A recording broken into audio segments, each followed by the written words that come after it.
40 million American adults have lost some of their hearing because of noise. Some of that damage caused from everyday exposure to maybe leaf blowers, sirens, concerts, and some other stuff that's out there. One of our next guests has certainly been to his share of concerts. He's Dave Gillis, lead guitarist for Blood, Sweat, and Tears, and he joins us alongside audiologist Dr. Eric Branda. Good morning, gentlemen. How are you?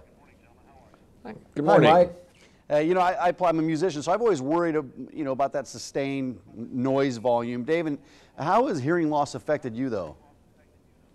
Well, as you said, Mike, a lifetime of rock and roll music has certainly had consequences for me. When I was growing up, not much was said about hearing protection, and we grew up at a time where loud rock bands were coming into vogue. Over time, very gradually, I found myself not really picking up speech very well, saying what over and over, and also noticing that people near me were getting it when I wasn't getting it. I had my TV cranked up all the way, and music began to sound dull, and I found that my treble controls on my stereo systems weren't doing anything anymore. Yeah, so you just kind of started noticing. You kept asking people to repeat themselves. That's when you kind of first started noticing stuff. But I guess you've gone to, it's basically some technology that has helped you improve your hearing. Absolutely. This is an absolute life changer for me. When I got diagnosed with hearing loss and got assistive devices, it was about 10 years ago, and I'm into my third different generation of technology with the ones that I wear today. What a game changer.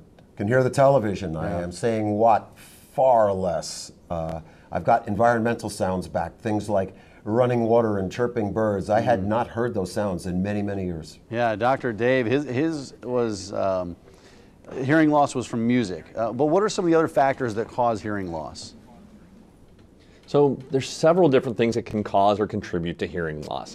Different disease states, different injuries can, and then along with exposure to loud sounds like loud music, aging. There's typically a hearing loss associated as we get older. Now, what is tinnitus? So tinnitus, also called tinnitus, both pronunciations are okay, is a ringing in the ears, but it's something that the individual perceives. There's no external sound causing it, and it's often associated with things like listening to loud sounds, loud environmental noise-induced hearing loss. Yeah, so you hear that kind of that buzz, but I guess what can you do to prevent that, and also the hearing loss itself? So the way to try to prevent tinnitus typically is trying to prevent things like hearing loss. So we're talking about loud sounds, wearing hearing protection, whether it be just over-the-counter earplugs, custom hearing protection, earmuffs. If you have to shout to be heard, it's probably too loud. Yeah, and I know there's a lot of advances that have come about in the recent years, but I guess what are some of hearing technology advancements that are available today? What are you seeing out there, Doctor?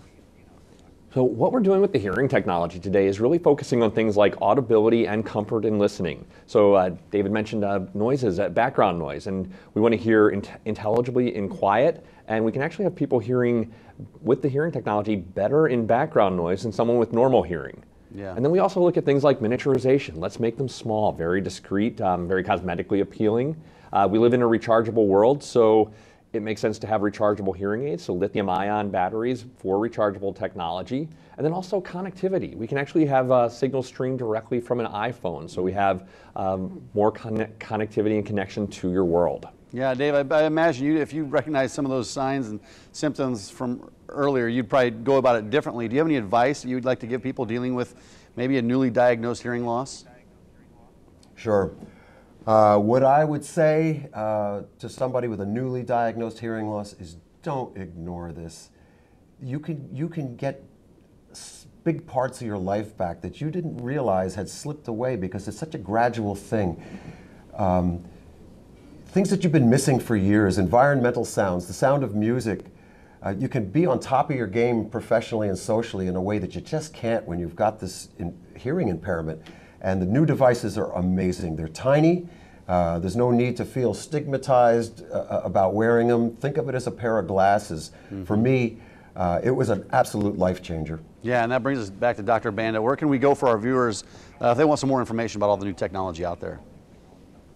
And so I can direct you. Our website is signiausa.com, and we have information on hearing, hearing loss, and hearing technologies. All right, good information. Guys, thanks for joining us this morning. You bet. Thank you. You bet. Kayla, over to you.